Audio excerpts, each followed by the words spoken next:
ঢাকা বিশ্ববিদ্যালয়ের 90-এর গণ-অভ্যুত্থানের সূর্য যে ধরনের একজন ছাত্রনেতা ছাত্রকর্মী ছিলাম। আমারও 2 সন্তান আছে। আমার আপন বাতি নির্জনে লেখাপড়া করে আমি ঘরে বসে থাকতে পারিনি। বাংলার এই উপত্যকাকে আজকে তারা শ্মশানে পরিণত করেছে। টেকনাফ থেকে তেঁতুলিয়া, রূপসা থেকে পাথুরিয়া, ঢাকার রায়ের বাজারের বদ্ধভূমিতে আমার ভাইদেরকে, আমার সন্তানদেরকে বেওয়ারিশ লাশ হিসাবে দাফন করা হয়েছে।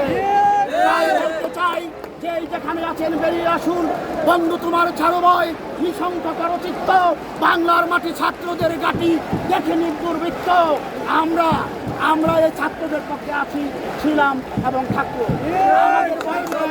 কিন্তু ঢাকা বিশ্ববিদ্যালয়ের একজন সাবেক ছাত্র হিসাবে, 90-এর গণ-অভ্যুত্থানের একজন ছাত্র হিসাবে, মাস্টারদা সূর্য সেনের একজন ছাত্র হিসাবে আমরা ঘরে বসে থাকতে পারি না।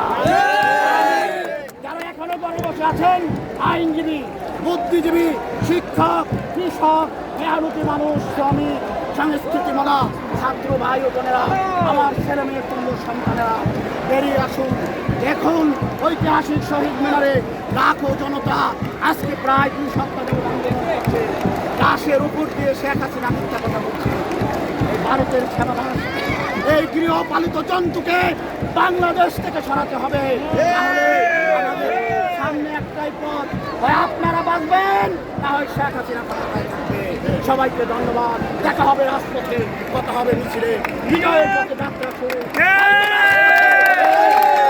হয়তো রাজপথে, না হয় কারাগারে। Thank you very much.